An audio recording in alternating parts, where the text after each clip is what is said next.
and Hwan Lee, and his topic is about African message to U.S. China in soft power competition. The subtitle is the political values debate. And for Crystal Weber, this sequence is not in any order. For Crystal Weber, undergraduate student, the evolution of China's soft power efficiency since the turn of the century. Undergraduate student. And also Daisy Sandoval, did I pronounce it right? Sandoval? Daisy Sandoval is one of my graduate students, and her topic is hard and soft power in Latin America, which is my colleague's Akash's specialty. And the U.S. influence in Colombia versus China present in Venezuela. Okay. Wonderful topic. And to the last, not in particular order, not the least, Prince Arguien. Arguien, yeah. Thank you. I apologize, but he's my student and nothing else to say. His topic is a political oxymoron, hard rule China and soft power. Please encourage all students with applause.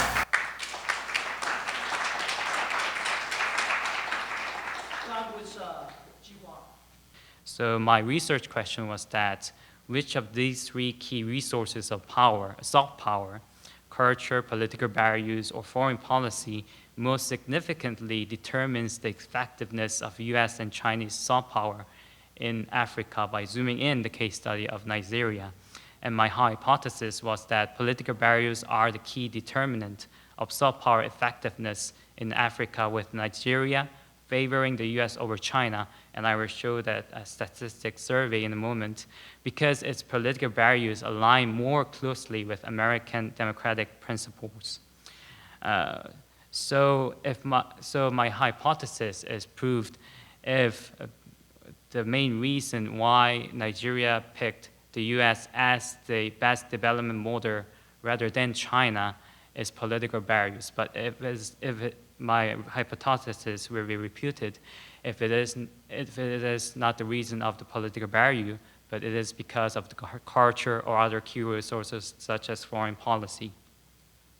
So the main findings that I found throughout this research is that Nigeria statistically selected U.S. over China.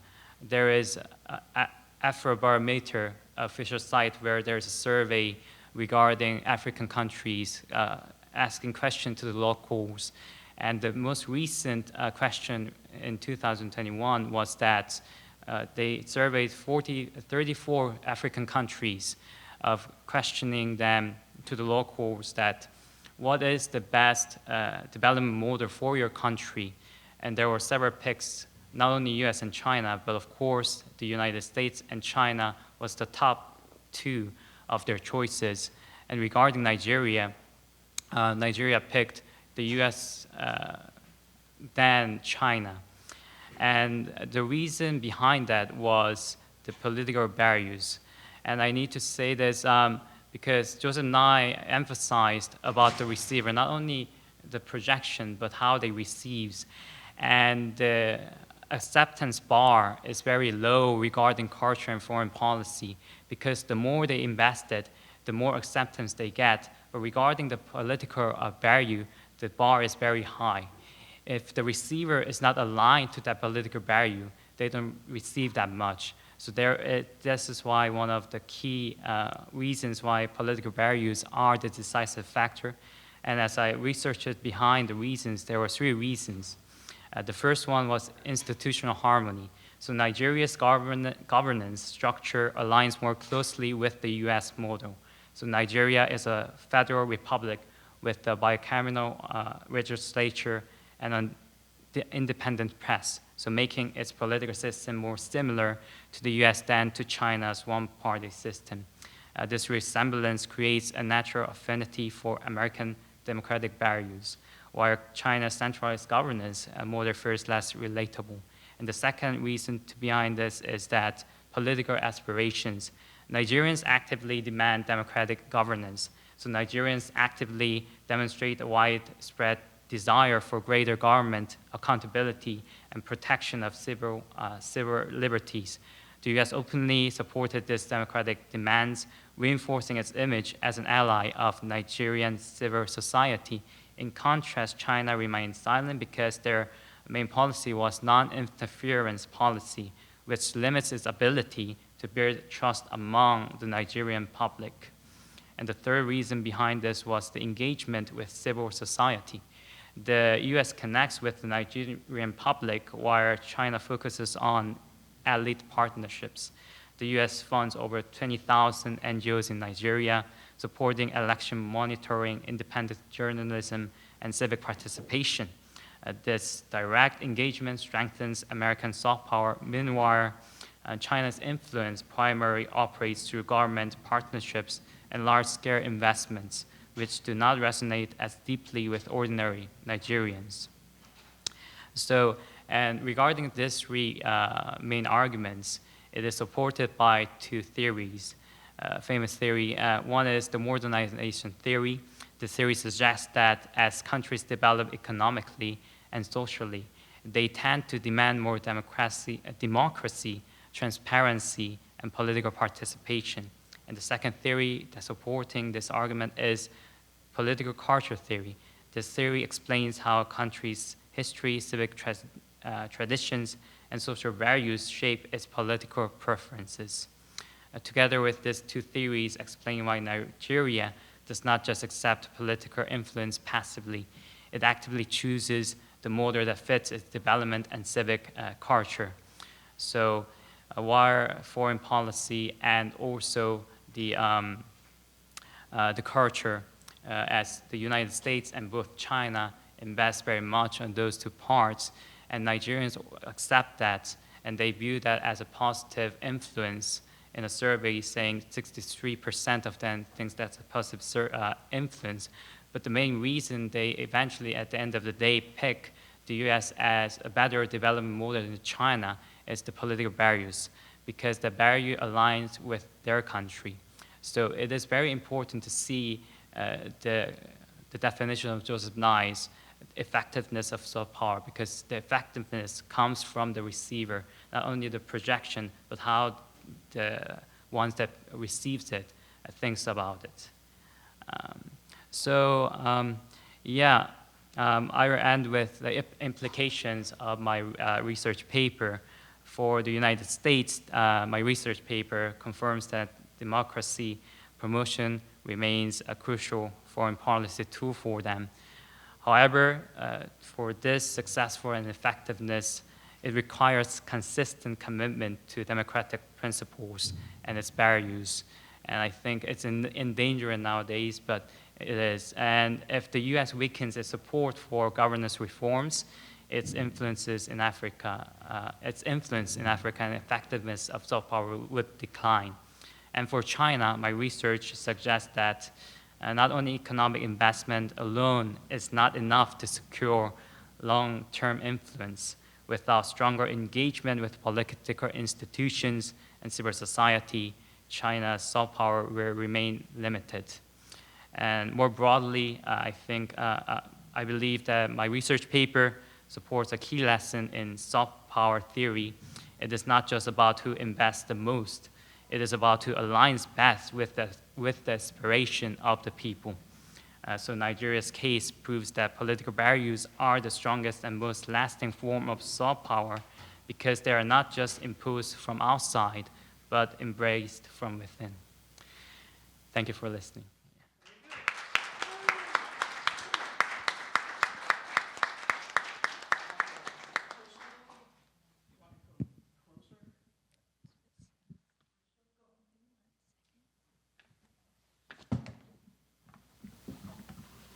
Hi, my name is Crystal Weber. I am a political science and legal philosophy undergrad student, and I'll be graduating this upcoming May. I'm extremely grateful for this opportunity, not only to share my research with you, but to be able to practice my research skills and try to perfect my research skills. I conducted extensive research, therefore I will be trying to synthesize my findings the best I can. My paper is titled "The Evolution of China's Soft Power Efficiency Since the Turn of the Century." The research focuses on 3 of China's main soft power tactics, as well as their influence on the South China Sea, East Asia, and Africa and the Middle East. This is relevant because post-Mao China aims to legitimize itself following the Mao's regime to say that they are not a power that is to be afraid of by other people, but it's a power to be an ally with. The research question posed in my paper is, how has China's use of soft power changed since the turn of the century? My hypothesis was that overall, China's soft power strategies have weakened as territorial disputes increase and Western democracies grow wary of China's authoritarianism. I also believe that China will consistently struggle to influence Western democracies because of their past authoritarianism, and China's competition to be the global hegemon as well. The first section of my paper defines and differentiates between soft power and hard power. Hans Morgenthau has defined the 9 principles of power, and 3 of these are soft power principle related, and that's national character, morale, and diplomacy. The term soft power was coined by Joseph Nye, and Nye defined it as strategies through attraction involving no coercion. This is different than hard power because hard power is defined as aggressive and coercive. Nye places soft power as an extension of hard power, saying that hard power cannot be successful without soft power, and soft power cannot be successful without hard power. And this information can be found within the information throughout this can be found within the bibliography of my paper. The next section highlights China's initial use of soft power, as well as current strategies that are still being used. Following Mao's regime, China made an extreme effort to clean up their reputation on the global stage, again, because of their past authoritarianism. Their main strategies have been through soft power tactics, but due to aggression during Mao's regime, they chose soft power over hard power. The main 3 tactics that I will be talking about that they used are going to be the Confucius Institutes, their media control through the Going Global project, and the concept coined by Xi Jinping of the China Dream. Confucius Institutes are located around the world, and they are centers to learn Chinese culture and values. They also teach the Chinese language, and these centers have been running since 2009. They denounce corruption in order to signal that they are pro-democracy in a way, but not Western democracy. Western democracies tend to view these Confucian institutes as like pro-Chinese programming schools. The second soft power tactic is the Chinese media-based Going Global initiative, which began in 2001 as a response to Western media entering the Chinese market. China invested 45 million yuan into China Central Television in order to have some soft power usage in the media. With the money, they created a completely new channel called the Chinese Global Television Network, and it was created specifically to reach other nations, and it was a 24-hour broadcast channel, only broadcast in English. Another part of the Going Global initiative was China Radio National's broadcasting began to be offered in 61 different languages in order to appeal to other audiences globally. And newspapers also began to post solely in English, specifically 2 of their main newspapers. And then the final soft power technique discussed in this section is the China Dream, as I said previously, was coined by Xi Jinping. It was a concept made to oppose the idea of the American dream, pushing for strong national identity and collective action, whereas the American dream was very focused on individualism. The next section I wrote covers the South China Sea and the power efforts in countries surrounding. The South China Sea is an area of security contention and territorial disputes. Maritime law does not protect China, which leaves China in a gray area in these disputes. They have 3 main goals to achieve while the South China Sea issue is happening in order for them to maintain influence over the situation. They want to control the terms of discussion, be the preferred ally, and prevent any outside interference from other international nations. They do this by ensuring that China's version of the facts are the facts that are widely accepted. And they also want to create shared ties due to the cross-strait relations between China and Taiwan. They want to create a shared prosperity and a shared Chinese-Taiwanese identity rather than just a Taiwanese identity in order to maintain their, to have their finger on the territory still and not completely give up Taiwan, because that is one of the large territory disputes that China is going through and has been going through. In the next section, I discuss tactics in Africa and the Middle East. These regions widely accept China's influence and values for many different reasons, and it is specifically important for China to hold influence over the Middle East because of the oil they get from there. Another way they created this strong trade relationship with the Middle East is they started a trade forum between other Middle Eastern nations like Pakistan, Iran, and Turkey. And the way they target African countries with soft power is through debt relief and monetary funds, as well as investing in their infrastructure, education. And as of 2019, there were 53 Confucius Institutes in Africa. The next section, I identify weaknesses in China's use of soft power. China's use of soft power tactics are effective, but not sustainable long term.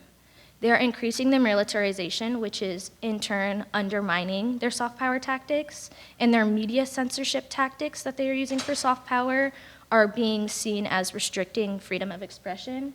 And by restricting freedom of expression, this hinders China's cultural competitiveness with other nations.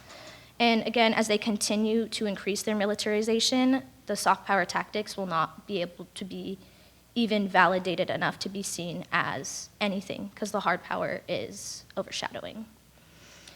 The next section of my paper I actually had to research and add after my first two drafts. It pertains to China as a growing global power following the Trump administration's second inauguration of President Donald J. Trump.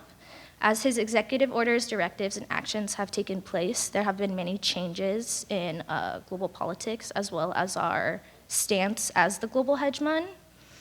Trump began a trade war with China and Mexico, and this was in order to halt illegal immigration and make sure no fentanyl was coming in. Canada was caught in the crossfire as less than 1% of fentanyl that enters the U.S. comes from Canada, and there doesn't seem to be an immigration issue as much as Mexico has.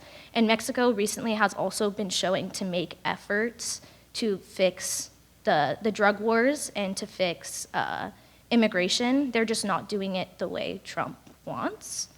And because of this, a lot of nations are starting to talk to China and create relationships and ties with China, specifically Canada, because Canada is in the state right now where they think that they might want to colonize in a way Canada and create it as part of the U.S. And so it is not talked about a lot, but they are preparing for a war there, which I think, again, them talking to China is going to have extreme impact and have other countries see possibly China as a possible ally if it works out. The administration has also halted foreign aid, leaving valuable medications expiring, employees unable to work, and many people dying. This has negatively affected South Asia, Latin America, and Africa. And specifically with Africa having such trust in China, this is very much weakening that trust. And so in the coming years, this offers China the ability to possibly expand their sphere of influence and even become the new global hegemon. I conclude with my case results and research implications. The data in the research studies showcase that China's use of soft power influence has in fact weakened. The amount of hard power being exerted is overshadowing and undermining their soft power efforts. China relies heavily on the Middle East, and the Middle East sees this as China's weakness because they feel they have control over China versus China thinking they have control over the Middle East. And again, it is most accepted by African countries due to the funding, but we are already seeing these ties begin to break because this funding is being taken away, for example, in terms of that foreign aid. I was correct in my assertion that China will always have a difficult time appealing to Western democracies. However, again, I believe because of our current administration, this could change. I still don't believe that America will be able to be influenced by China, but I think it is possible for other Western democracies to fall under that sphere of influence. The research implications that follow is understanding that soft power is a key factor in understanding Chinese international politics, and China's specific use of it is very important to understand when looking at global politics. Finally, I believe that the weaknesses that will lead to their potential downfall is crucial to looking forward at what China should do now that they have a possible opportunity to become the global hedge fund. And I think that it's going to be interesting to bear this paper and this research in mind over the next coming 4 years to see if the executive orders and the directives continue to weaken our sphere of influence. I appreciate the opportunity to conduct this research and present. Thank you for your time.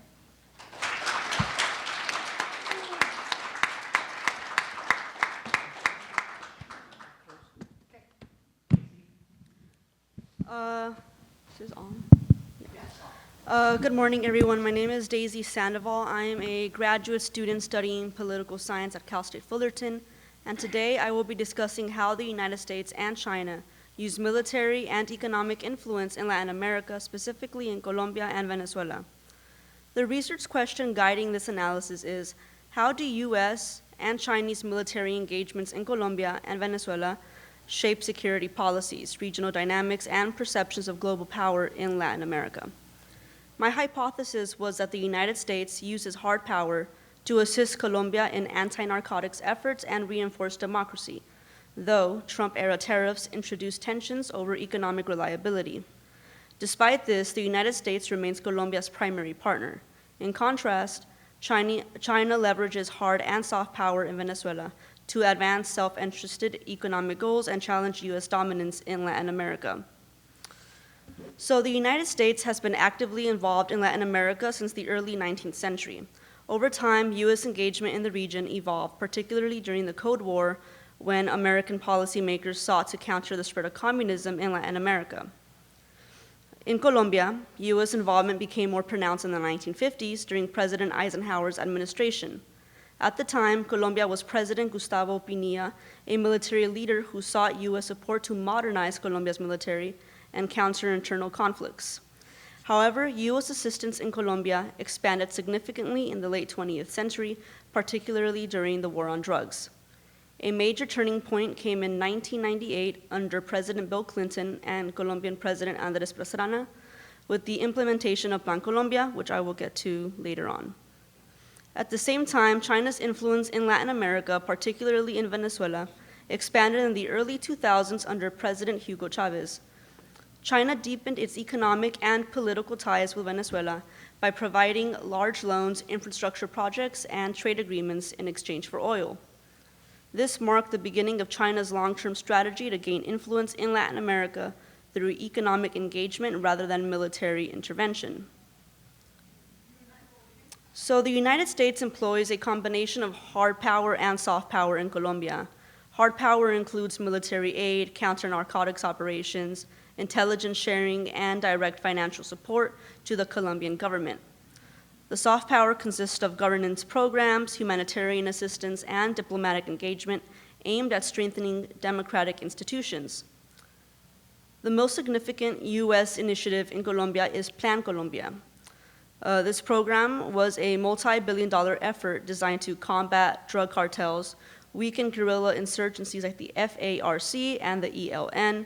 It was meant to strengthen Colombia's military and law enforcement through training, intelligence sharing, and the provision of advanced weaponry and surveillance technology.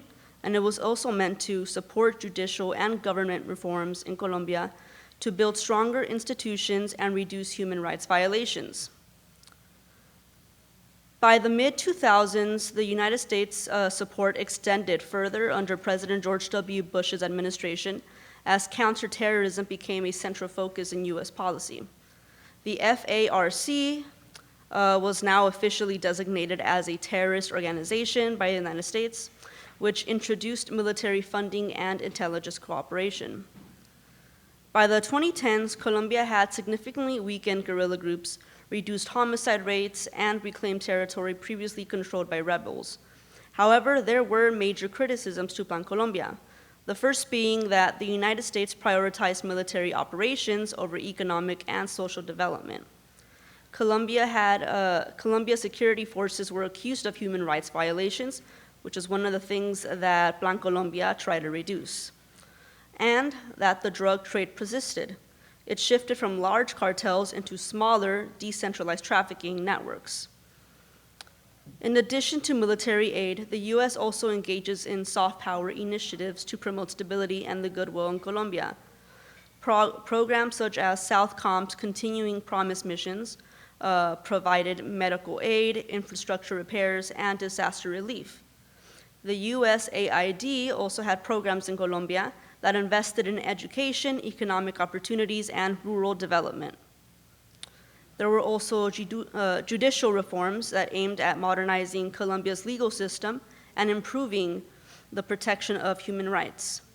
But despite these efforts, the balance of United States aid remains heavily skewed towards security and military assistance. Between 70 to 80% of U.S. aid to Colombia has been allocated just towards counter-narcotics and counter-terrorism initiatives, and only 20 to 30% of U.S. aid has gone towards human rights and social programs. So while the United States has maintained strong ties with Colombia, economic relations have been more unpredictable, especially under the Trump administration. The Trump administration imposed a 25% tariff on Colombian imports as part of a broader dispute over immigration policies, and the United States threatened to raise the tariff to 50% if Colombia did not comply with these new deportation policies. Although the tariffs were eventually lifted following the diplomatic negotiations, the situation raised concerns with Colombia about the long-term reliability of the United States as an economic partner. And now, while the military aid from the U.S. has remained consistent, humanitarian aid through the USAID has been paused. So, with China. China's engagement in Venezuela differs significantly from U.S. involvement in Colombia. While the United States prioritizes military aid and democratic governance, China's focus in Venezuela is primarily economic and political, aimed at securing long-term resource access and expanding geopolitical influence. Since the early 2000s, China has provided over $60 billion in loans to Venezuela, making it the largest recipient of Chinese financing in Latin America. These loans were structured as oil for loan agreements, where Venezuela agreed to export oil to China in exchange for financial assistance. However, due to economic mismanagement and the declining oil production, Venezuela has struggled to meet its repayment obligations. In response, China stopped issuing new loans in 2016, but continued to maintain strategic economic ties through trade agreements and investment in key sectors. Beyond economic leverage, China also expanded soft power initiatives to strengthen diplomatic ties. They've created Confucius Institutes, which are schools in Venezuela, to promote Chinese culture and language, helping China shape public perception. They've also have scholarship programs that allow Venezuelan students to study in China, fostering long-term academic and political connections. And the Chinese media also has a presence in Venezuela that promotes pro-China narratives, positioning China as a development partner and alternative to Western influence.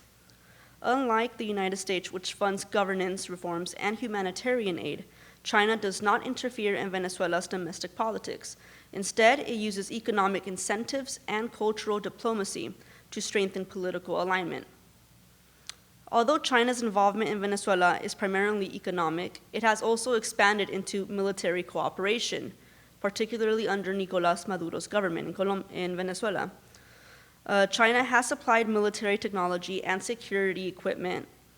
Venezuela has also received Chinese-made aircraft and armored vehicles that's supporting its armed forces, and there's also Chinese telecommunications and surveillance technologies that have enhanced Venezuela's domestic security apparatus, raising concerns about increased government monitoring and control.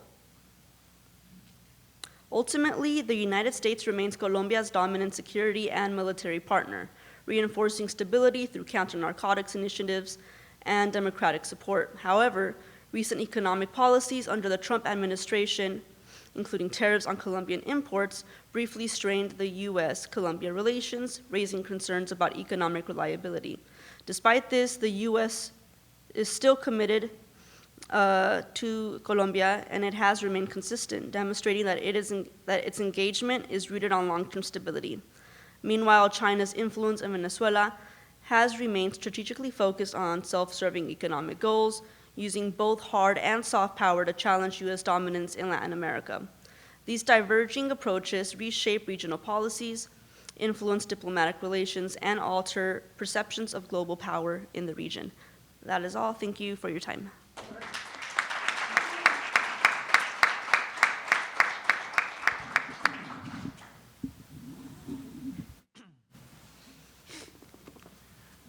Hello, everyone. My name is Francis Arguien, and before I begin, I would like to offer a special thank you to Dr. Tang, Dr. Holmes, and Mr. Ed Royce for hosting this event. So, soft power.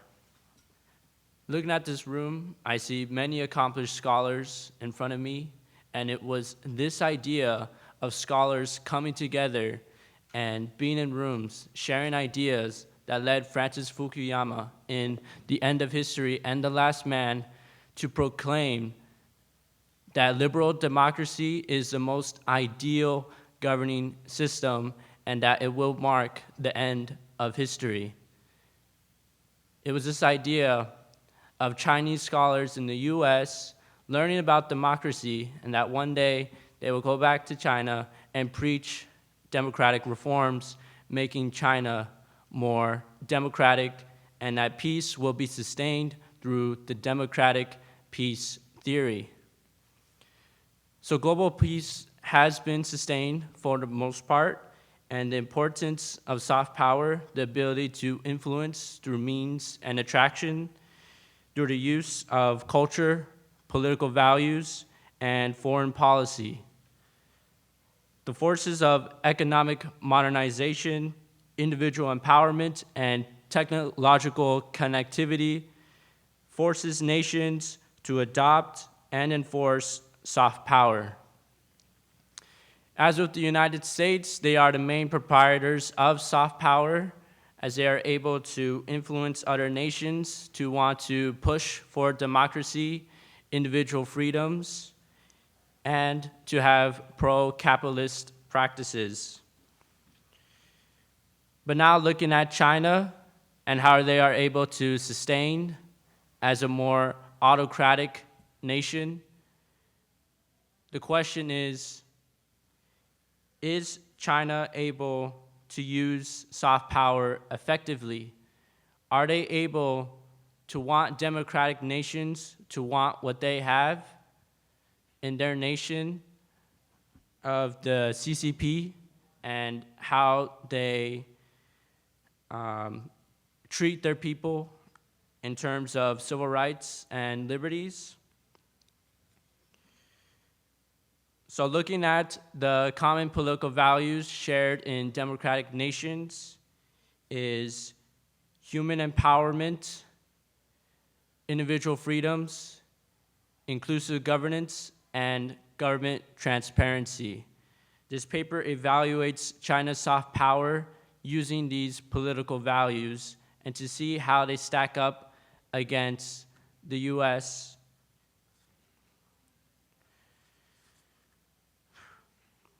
So looking at China's soft power efforts, according to the academic journal Foreign Affairs, published by the Council of Foreign Relations by David Shambaugh, China has focused heavily on their media with the state news agency, Xinhua, as they hope that Xinhua can compete with the biggest names of international media in sharing China's message. The key takeaway is that the government is directly trying to compete with companies that benefit from protected speech and the free market that breeds innovation, especially with the United States. China is at a disadvantage for the sole reason that the United States is not spending millions on how they want to be perceived or looked at, as the private sector does that for them already. So this gives the edge to the United States in terms of media power, which is a very crucial factor for enforcing soft power. Another way China attempts soft power is through education and spreading their language, as appearing academically advanced is a notion of human empowerment, and that could be attractive to the people. With their Confucius Institutes, as referring back to Shambo, there are 475 centers operating in 120 countries. At the time that this article was published, it was in 2015. So with further research, there are actually very few open in the United States, as many professors have called for Confucius Institutes to be shut down as they undermine academic freedom. According to the U.S. Government Accountability Office, the amount of institutes went from 100 to 5, and that was in 2018, as Congress restricted federal funding to schools with Confucius Institutes, as they were wary and cautious of the influence China may have, especially since it was under the direct influence of the Chinese Communist Party, the CCP. So the U.S. will always have a close eye on China, as they are very cautious. And as for the education in China and their institutes, they do not escape the constraints of censorship and rote memorization, as there are both archaic ways of limiting educational freedom, thus hindering China's soft power in the educational realm. Now let's talk about the extreme censorship, as public opinion is a main driving force in the US, as we are able to have the right to assemble and protest, to enact policy changes and influence policymakers. In China, the censorship affects how a Chinese citizen would like to express himself. According to a study conducted by the U.S. Dorn's Life, the reported 90% support of the Chinese Communist Party, the CCP, actually drops down between 50% to 70% support when there's much more anonymity involved in the way of gathering data through the use of surveys and polls. That means that half of China and what's going on with the CCP, they do not support. But the CCP likes to present themselves as they have the full support of their people. Chinese citizens are weary for their lives, as they are afraid of what may happen to them if they say something or feel a particular type of way that does not align with their current government. That does not sound attractive, nor does it reinforce human empowerment. If China's ways of getting support and boosting nationalism for China is through censorship and fear, it will never work in trying to appeal to democratic states. In the US, it is much more free for citizens to express how they feel about their government, with approval ratings and polls to enact changes as seen in the civil rights movement and the Vietnam War. Public opinion is a power in the United States and is crucial for building human empowerment, something that will naturally attract people. The US government listened to the people as they enacted their right to assemble and protest. So has there been a time where Chinese citizens have tried to protest against their government?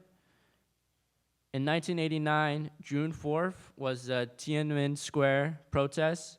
The protesters argued for economic and political reforms, specifically to allow more democratic practices, to battle corruption and inflation. Tanks stormed in and crushed the movement. running over barricades and protesters with many killed, numbers varying by accounts. The CCP at the time did not listen to the people and instead showed the brutal reality of living in an autocracy. The CCP's response led to the U.S. to condemn China, as President at the time, H.W. Bush, suspended military sales and high-level officials and exchanges with high-level officials, as well as enforcing economic sanctions on China, as academic journal Asian Perspective, published by Johns Hopkins University, explains. Now, while the U.S. has their own ugly stains on history, the U.S. has a different approach of teaching history in order for it not to happen again. China, on the other hand, erases any mention of the incident and distorts the history of themselves, which can lead to another incident happening again. The events that took place on June 4th, 1989 are taken out of history books, and any mention of the government response is heavily censored. China is fighting a two-front war on information inside and outside of China.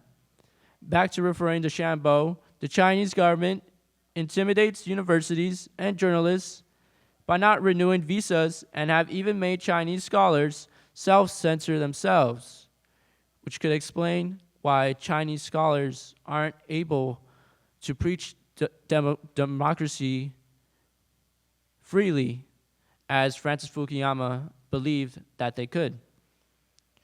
It also became clear that China's soft power actually was more in line with sharp power. Sharp power is the manipulation and control of public perceptions when it comes to the foreign and domestic affairs. China lacks in human empowerment, as the censorship can be intimidating rather than attractive. They also lack in government transparency, as seen in the censorship and the sharp power of manipulating news outlets and pressuring other countries when it comes to how China is portrayed. So ultimately, soft power is considered to align with sharp power, which means that the CCP is telling more lies. Not only is China not democratic, but they are also misusing the term soft power as well. But can autocratic nations with censorship still attract? Has there been a full display of the effectiveness of soft power and democracy? A great example would be the reconstruction of Germany post-World War II, as Berlin was split by the Western Hemisphere and the Eastern Hemisphere. There were limited freedoms in the East Berlin, and many times people want to try to climb over the wall into West Berlin. They were stopped by soldiers that were trained to shoot those civilians. So they're forcing people to stay inside their territory. The West Berlin didn't have to do that. The people wanted to come there naturally. So it reinforces the power of soft power, and it weakens China's use of soft power. Let's see. I'm going to speed it up a little bit. Let's see. So reinforcing that autocracy is a lack of attraction and implementing this historical context, we can look at present day that there is statistics of Chinese migration as going to the U.S. They are skyrocketing as there are many more Chinese coming over to the U.S. borders due to economic struggles and the constraining power of Xi Jinping. It brings to the question the effectiveness of China's government if their own people feel the need to flee the country they believed was their home. Chinese migrants are being attracted to the U.S. as they firmly believe that their life would be much better off in terms of civil rights, freedom, and opportunity. The costs of sustaining domestic stability are increasing, and this is causing a great tension between the CCP and its people. As a main driving force of soft power is how you treat your people. And its people are having their wages not being paid because the CCP is allocating funds in order to control the narrative, to control how they're perceived, as according to the Journal of Contemporary China. These problems will continue with the leadership and constraints of the CCP. The morale and nationalism of China will deteriorate as China's resources continue to deplete. The only people they are deceiving is themselves. The disguise is seen right through. The use of military force from China and forceful thrust of Chinese culture does not bode well with other surrounding nations in the Indo-Pacific region.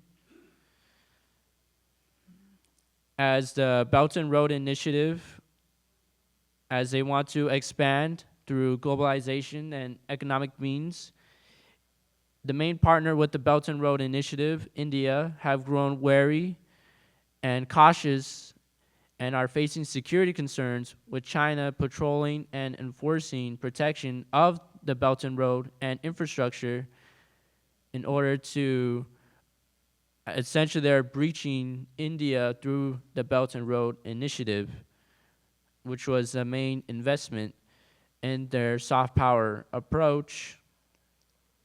As China's investments and attempts of primacy will only hurt them in the long run, as their efforts are futile since the surrounding nations in the Indo-Pacific region are more in line with the U.S. and the Western Hemisphere, as my paper shows that there are polls and of their opinions from Singapore, South Korea, and the Philippines, and how they thought of China's approaches with the Confucius Institutes. They all felt it was very forceful, and it wasn't attractive, but rather it was doing the opposite effect. So China's short power coming showcased the importance of democracy and why democratic nations are less likely to go to war with each other, as the democratic peace theory suggests. Autocracy cannot coexist with soft power. It is an oxymoron. They contradict each other. In terms of human empowerment, government transparency, and inclusive governance, China strikes out at all three. China cannot attract, only force, and that defeats the purpose of soft power. Autocracy always reveals its ugliness, and rather than attract, it repels. Until China becomes a liberal democracy, they cannot be a proponent of soft power. Thank you.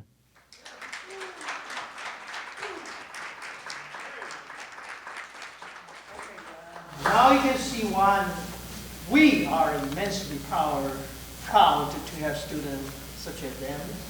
And I and my colleagues immensely very, very proud. Right now, I have to recuse myself to make any comment because I like to read paper too much. So I will have my colleagues who are much younger, much impartial, much insightful colleague, Professor Dr. Igor Pasho, to make some impartial.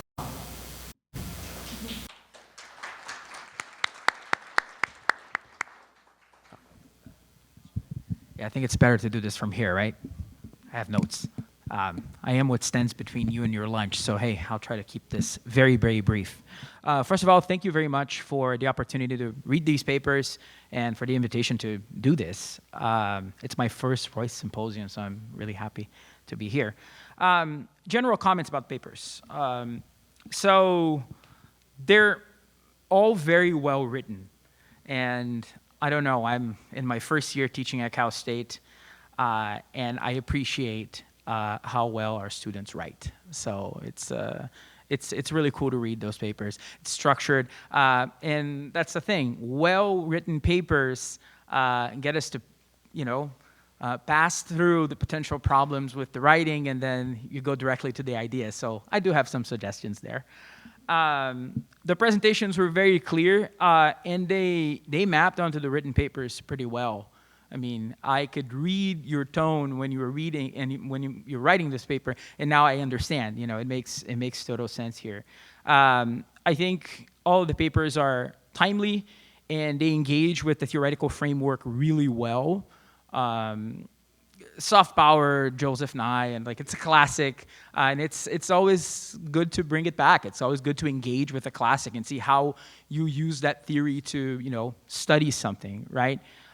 One thing I would urge all of the authors is to grapple with the future of soft power in a context where it really doesn't seem like the administration cares about the exertion of soft power, right? And it would also be interesting to see, I mean, some people mentioned military aid, that component of hard power. On the US side, like, is that going to continue as well, right? So like, it seems like we are at one of those moments where the concept may have to adapt to reality, right?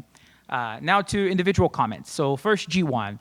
I think the paper is very well structured.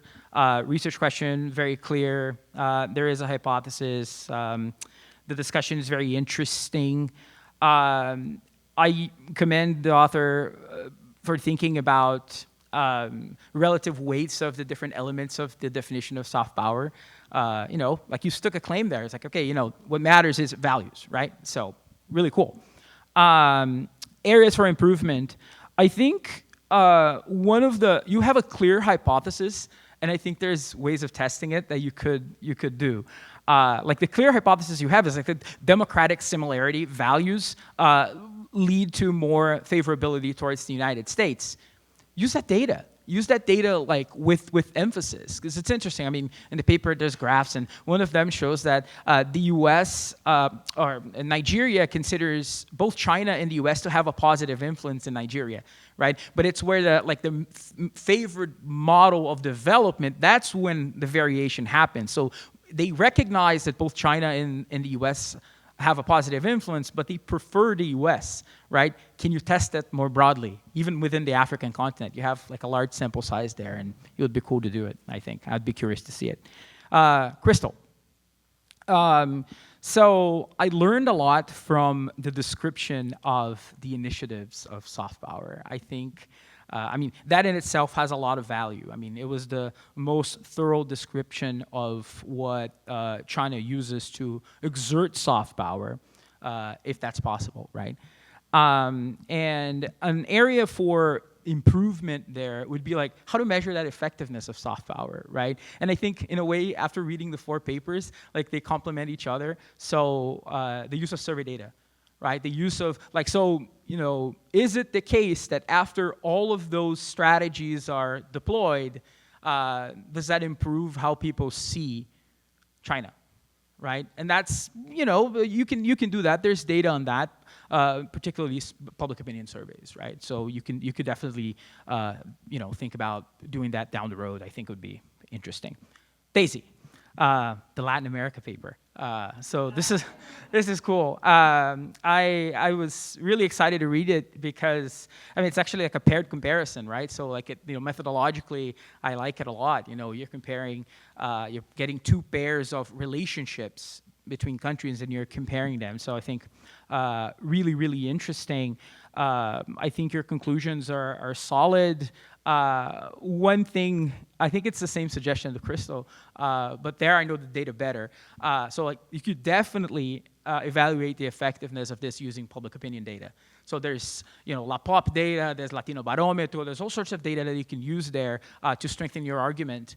And there's also data on elites. There's survey data on elites in Latin America, and that's really interesting because one thing is to think about like how the people in general think about the image of China. Is China better than the U.S., whatever, but the other thing is the elites. So if you have data for that, that would be pretty cool. So I would urge you to dig into that kind of data, and it does exist.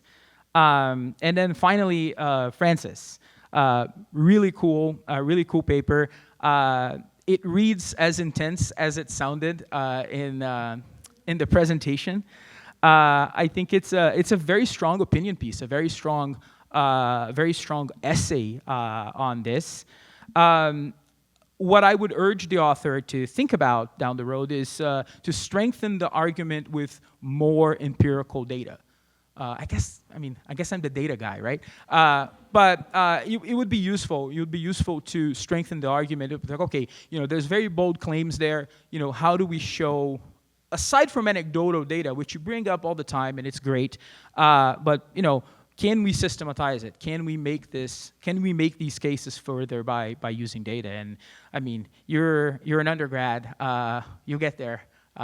Keep taking these classes. You're my student now, so we keep talking about data all the time. So yeah, that's what I have for you. Thank you so much. Congratulations.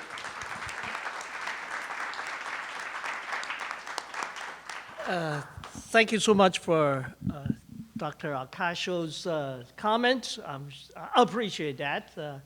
And I'm sure that the student appreciate that too. There's always room for improvement. I'm just saying that when at your age, I didn't know that much. Yeah, this has really put me in shame in some way. But then again, here I am, right? But anyway, so we got 10 to 15 minutes, depending on how hungry you guys are. So you guys are welcome to have a Q&A section.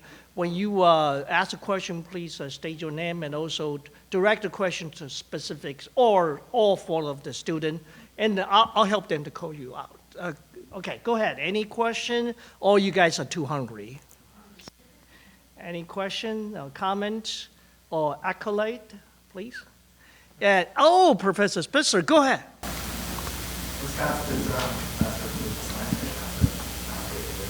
I had a question for David. I really like your positioning of the differences between U.S. Colombia relations with China, Venezuela, and it's very hard to sort of judge the effectiveness of, because they're after very different kinds of goals in a way. But if you were to sort of extend some of what you were talking about and say, do you feel the U.S. approach is more effective or with Colombia in terms of that connection, that tie, and strengthening those ties, not just in Colombia but in Latin America? Or do you think that China is actually more successful in their approach? Right now, it seems like China's methods are more effective, just because they are providing a better mixture of hard and soft power. Their scholarship programs and the Confucius Institutes seem to really be working in Venezuela. And it seems like public perception of U.S. dominance in Colombia has gone down and has lowered and decreased. So yeah, and China has multiple partnerships with many countries in Latin America, and they all seem to have better connections with China than with the U.S. relations in Colombia. Mm-hmm. Yes, go ahead. State your name and direct it to the speaker. Hello, my name's Ayana. I'm a student at Cal State Fullerton, also studying political science. And my question is for Mr. Lee. I really enjoyed your hearing about your paper about China's soft power in Africa. And I agree that Nigeria makes a great case study because of its strong democracy, but I'm wondering if you have any comment on how China's soft power might be weighed differently, as you use, the political weight may be different in countries with a weaker democracy or a newer democracy where it may not be of value as instilled in the people yet. Thank you for the question. That's really an interesting question. And yeah, the bottom line is that soft power effectiveness comes from how the countries receive it. So it has to have that alignment. And Nigeria has the alignment with the United States. That's why they're more aligned to follow the footsteps of the United States as a development model. And an interesting survey that I found was that there were 34 countries in Africa, nations, who did the surveys. What is the best model for your country? And out of 34 countries, actually 29 of them picked the US to be the first best development model. And that speaks for itself that many African countries are aligned to the democratic values that the United States are sustaining right now. So I think maybe some countries might lean to China's autocratic ways of governing. But many of the African countries are leaning to the democratic barriers of America. So I think that's why it is very important for the United States, as I said, to really sustain the democratic barrier and not to decrease or decline that barrier and seemingly. So another thing that is very important is the government of each country. The United States government, especially the president and this administration, has to sustain this value because this value is the key effectiveness of soft power. And also China, I think they have to have the flexibility to align more to the African countries. Yeah, is that? Yeah, thank you. Thank you. Anybody? Anybody else? Yes, go ahead. State your name and also ask a question directly. Hi, my name is Connor. I'm a student at CSUF. My question's for Crystal, considering soft power for China.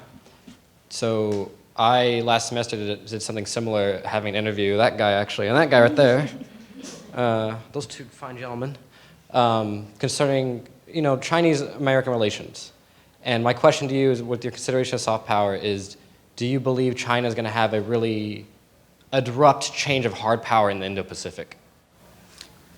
Right now, their soft power is being overshadowed by their hard power, but I could see them using the opportunity of what our current administration's doing to make those soft power tactics more sustainable. And even depending on what happens, I think there's a possibility with heavy militarization, if they make those more sustainable, they'll be able to win over European countries and some Western countries, depending on, everything's dependent on this administration, I think, with Chinese foreign affairs, our current administration. And it's an administration that could change within a split second, go one way all the way one side, and then go to the next on another day. So I think it's just going to be very hard to understand where we're at anywhere internationally in international politics with things changing so much, especially with the mistakes that are being made in the changes. Because some changes are their framework for implementation isn't thought out to the point where it's catching other things that have nothing to do with what it is in that. So I think it just depends on if our administration becomes a little more organized and specific on their efforts. I think that could continue to maintain U.S.'s hegemon if they kind of can put it together more cohesively. But with the incohesion or uncohesion, I think it's giving China the opportunity to do more, like again, increase soft power, but even maintain the hard power they have right now, and it's a good amount of it, because of the comparison that's now being made between the US and China. That wasn't being made before. And again, I think it has a lot to do with trade and tariffs, because that is another form of soft power that we're kind of letting go of. And we're unsure whether our current administration is going to maintain the use of soft power in the first place. So I think it's just going to be a very interesting thing to watch play out, and I'm very grateful I chose this as a research topic with what's happening right now. Thank you. We got about 5 minutes, couple more questions. Anybody interested? Ask question, comments? Anybody?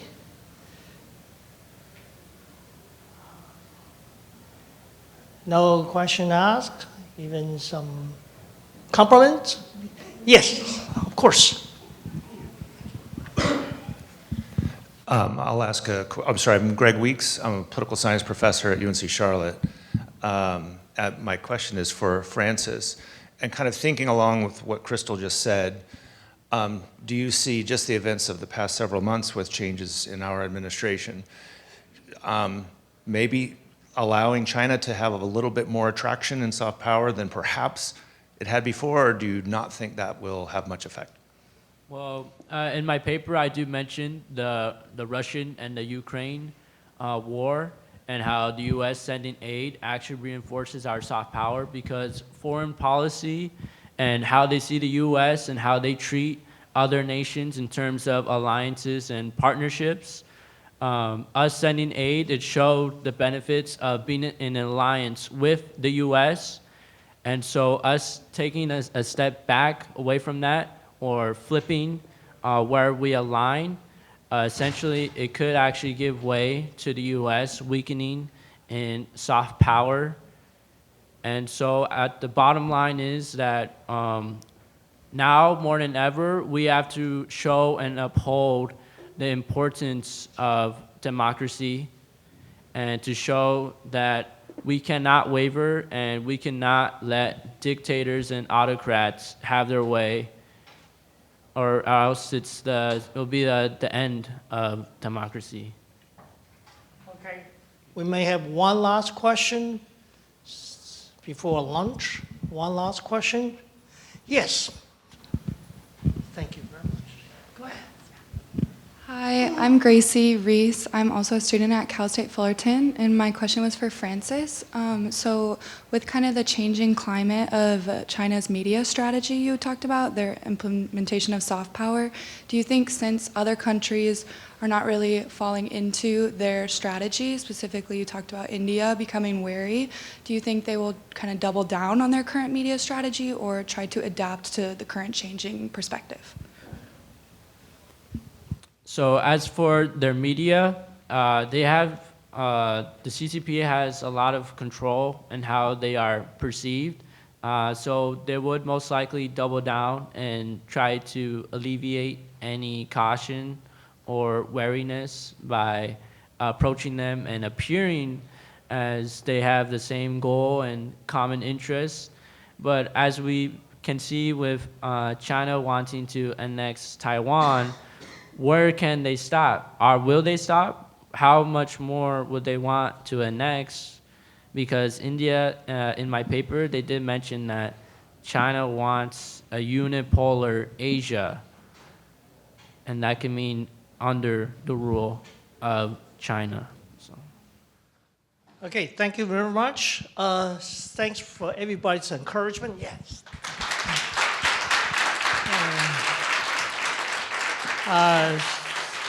Thanks for everybody coming and attending and also asking questions, which is a great training for these students. I appreciate that. As we faculty, as their teacher, we appreciate everybody give them encouragement and a comment and also help them to build up themselves for their future career, professional or academic. Thank you very much. And without further ado, let's have lunch.